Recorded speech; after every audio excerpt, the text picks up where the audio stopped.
ikaze ku bakunzi bacu badukurikiye mu bice bigiye bitandukanye. Kaze nanone kuri yago-tv-show. Mumeze mute? Mumeze neza? Hope you are doing well. Twagarukanye amakuru y'ibyamamare agiye atandukanye. Abakunzi banyu muharaye mukunda. Uyu munsi tukubafitiye amakuru y'umusore ugezweho cyane hano mu Rwanda, ukunzwe, ni umuproducer, ni umuhanzi, ndi byose, ariwe Element. Tukaba tubafitiye amakuru y'umugore mwiza w'umunyamideli, ukunzwe cyane ariko muri Afrika. Ntabwo navuga ngo ni mu kihe gihugu. Akaba ariwe hamisa-mobbetto. Turaje tumuvugeho. Tukaba tubafitiye inkuru y'umusore, umusore n'umupapa kwanza, n'umugabo ariwe baba. Tukaba tubafite indi nkuru ya couple musigaye mukunze, abenshi bari bategereje, benshi bari barababajwe nayo, ariyo ya ariel-wayz na juno-kizigenza. Twajya tuvuga kuri ano makuru rero. Tugiye gutangirana n'inkuru y'umusore wanyu ariwe Element, umuproducer wanyu, umuhanzi wanyu. Akaba amaze gusohora indirimbo ebyiri, ariyo Kashe na Mobetto, zagiye zikundwa cyane zikuzuza miliyoni mu gihe gitoya ku bintu bitari bimenyerewe. Uyu musore wanyu rero akaba afite igitaramo agiye kwitabira mu gihugu cya Uganda, mu mujyi wa Kampala, aho azahuriramo n'abantu bagiye batandukanye mukunda. Azaba ari kumwe na DJ Higa, DJ Sam, DJ Mafolisa,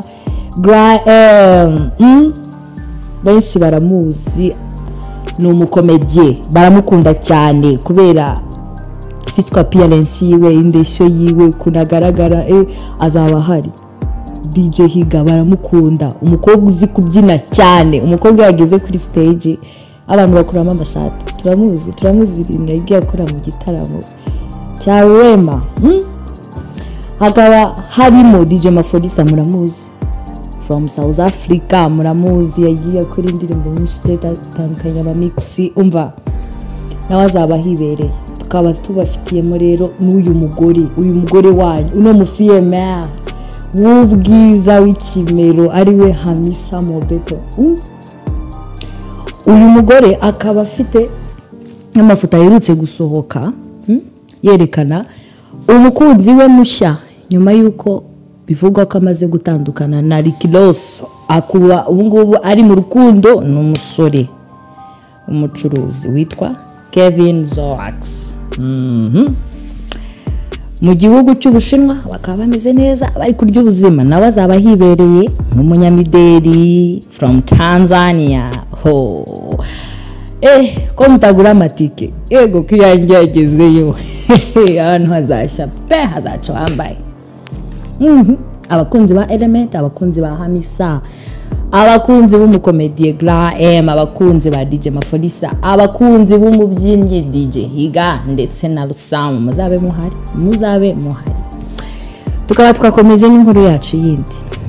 Inkuru yacu yindi rero akaba ari inkuru ya baba.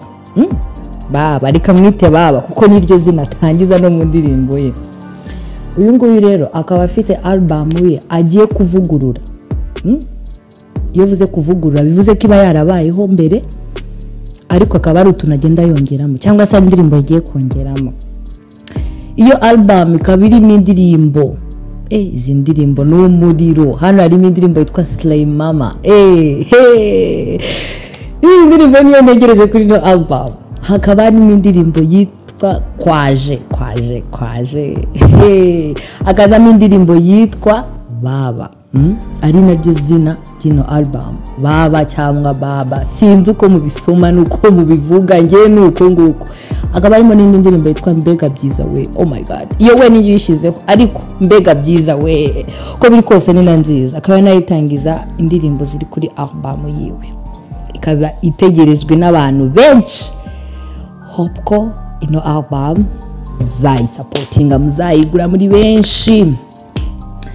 tukaba twakomeje rero n'indi nkuru yanyu ino couple yigeze gukundana urukundo ruracika rurava abantu bakundaga ino couple nanjye ubwanjye ndimo baberanye koko bagira igihe baratandukana ubu ngubu urukundo rwabo rwongeye rurabyuka nyuma yuko Juno ashyize hanze album yiwe yitwa yaraje koko yagarukanye n'umukunzi we nanone ariel-wayz bakaba bafite iki trip bayiye i Burayi numva bizaba bimeze bite ndumva nahaba uru rugendo rutegerezwe na benshi bamwe muri twe twagezeho kandi tutahari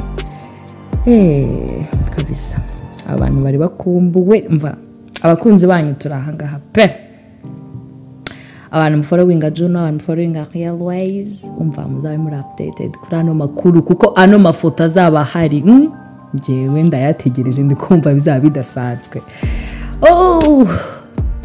wakoze kubana natwe iracyari TV show ntibibagirwe gukora subscribe comment no gukanda iyo buto ya notifications ibihe byiza see you later